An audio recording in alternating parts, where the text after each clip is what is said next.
உலக தமிழ் மக்களுக்கு வணக்கம். எப்படி இருக்கிறீங்க? நல்லா இருக்கிறீங்களா எல்லாரும்? என்னடா இந்த ஒரே காரில் இப்படியே போய்கிட்டு டிரைவிங் பண்ணிக்கிட்டு இப்படியே வீடியோ போடுறான்னு யோசிக்காதீங்க. ஒன்றும் இல்லை, வேலைக்கு போகிற டைமில் தான் இதை நான் ரெக்கார்ட் பண்ணி போடுறேன்னா நம்ம குடும்பத்தையும் பார்த்துக்கொள்ளணும் முக்கியமாக. அதை விட முக்கியமானது எங்களோட இனத்தையும் எங்களோட மொழியையும் பாதுகாத்து கொள்ள வேண்டியது. ஏன்னா எங்களோட மூதாதையர்கள் எங்களுக்கு அதை கொண்டு வந்து தந்ததால் தான் இன்றைக்கி அந்த உணர்வோட இந்த மொழியை நான் அமெரிக்காவில் இருந்தாலும் பேசிகிட்ருக்கேன். ஸோ அதை நாங்கள் அடுத்த தலைமுறைக்கும் கொடுக்கணும். ஸோ அதுக்கான ஒரு சமூக அக்கறை தான். மற்ற அதுக்காண்டி நாங்கள் கொஞ்சம் டைம் செலவழிக்க தானே வேணும். அதனால தான் நான் இந்த மாதிரி ஒரு வீடியோ போடுறேன்னா, பட் எனக்கு இந்த வீடியோக்கள் மூலமாக வர பணம் வரணும், அதை காசு சம்பாதிக்கணும் அப்படின்லாம் ஒன்றும் இல்லை.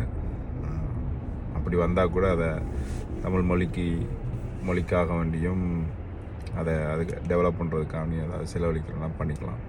மற்றபடி எனக்கு தேவையான இன்கம்மை நான் உழைச்சி சம்பாதிக்கிறேன். இது முழுக்க நான் போடுற வீடியோ எல்லாம் என் மொழி பாதுகாக்கப்படணும், அதுக்கான அதிகாரம் கிடைக்கணும், அங்கீகாரம் கிடைக்கணும். என்னோடய இனம் தமிழ் இனம் தலை நிமிர்ந்து நிற்கணும் பழைய மாதிரி. அதுக்கு ஒரு அதிகாரம் கிடைக்கணும். அது எங்கே கிடைக்க போகுதுன்னு தெரியலை. அதுக்கான நாடு எங்கே கிடைக்க போகுதுன்னு தெரியலை. ஆட்சி மொழியாக முதல் மொழியாக தமிழ் மொழி இருக்கணும். இதுதான் என்னோடய நோக்கம். அது எங்கே எப்படின்றது தெரியலை. ஃப்யூச்சரில் இங்கே ஒரு நான் ப்ராஃபிட் ஆர்கனைசேஷன் நாங்கள் கிட்டத்தட்ட ரெஜிஸ்ட்ரேஷன் வேலையெல்லாம் நடந்துகிட்ருக்கு. அது முடியும்னு நினைக்கிறேன். முடிஞ்சிட்டுன்னா நான் உங்களுக்கு சொல்கிறேன். ஏன்னா அதோடைய நோக்கம் முழுக்க அமெரிக்காவில் இருந்து இந்த தமிழ் மொழிக்காக வேண்டியும் தமிழ் இனத்துக்காக வேண்டியும் என்னென்ன வேலை திட்டங்களை முன்னெடுக்கலாமோ அதுகளை செய்யலாம்னு முடிவெடுத்து எல்லோரும் சேர்ந்து செயல்பட்டுருக்குறோம். அது கூடிய சீக்கிரம் நல்லபடியாக முடியும்னு நான் உங்கள் ஆட்சியோட நல்லபடியாக நடந்து முடியும்னு சொல்லி நினைக்கிறேன். தமிழ் மக்கள் உங்களோட ஆதரவு வேணும்.